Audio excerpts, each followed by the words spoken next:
ஹாய்ங்க. இந்த வீடியோவில் நான் இன்றைக்கி பொங்கல் தாங்க பண்ண போகிறேன். அது வந்து மில்லட்டில் பண்ணலான்ட்டு சரின்ட்டு இன்றைக்கி சாமை எடுத்திருக்கேங்க. சாமைன்னா உங்களுக்கு எல்லாத்துக்கும் தெரிஞ்சிருக்குங்க. இதில் நிறைய விட்டமின்ஸ் நான் எப்போதும் சொல்கிறது தாங்க. நிறைய protein, fibre, vitamin B and minerals நிறையா இருக்குங்க. ஸோ இது டைஜஷனுக்கு ரொம்ப நல்லதுங்க, சுகருக்கும் ரொம்ப நல்லதுங்க. சின்ன டம்ளரில் ஒரு டம்ளர் எடுத்திருக்கேங்க. அதுக்கு அரை டம்ளர் பாசிப்பருப்பு எடுத்திருக்கேங்க. நான் இதை வந்து 4 டம்ளர் தண்ணி வைக்க போகிறேங்க. அதே டம்ளரில் 4 டம்ளர் தண்ணி வச்சு நான் உங்களுக்கு வெந்தோன்னே காமிக்கிறேங்க. நம்ம வெயிட் மேனேஜ்மெண்ட்டுக்கு கூட அது சாமை ரொம்ப நல்லதுங்க. நம்ம மில்லட்னால நம்ம ஊற வச்சுட்டு தாங்க குக் பண்ணணும். நான் அதை ஆல்ரெடி ஊற வச்சுட்டேங்க. இப்போ நான் வந்து இதுக்கு தண்ணி ஆட் பண்ணி நான் குக் பண்ணிட்டு உங்கள்கிட்ட காமிக்கிறேன்.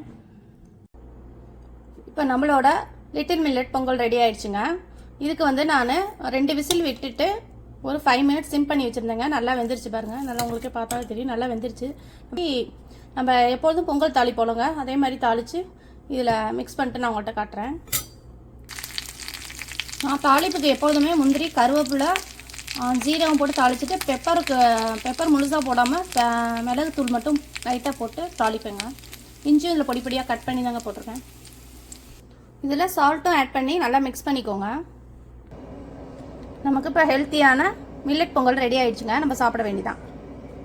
இந்த மில்லட் பொங்கலுக்கு நான் தேங்காய் சட்னி தாங்க எனக்கு அரைச்சிருக்கேன்.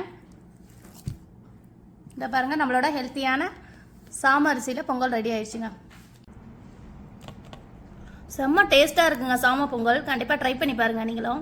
நம்ம நெக்ஸ்ட் வீடியோவில் பார்க்கலாம். பாய்.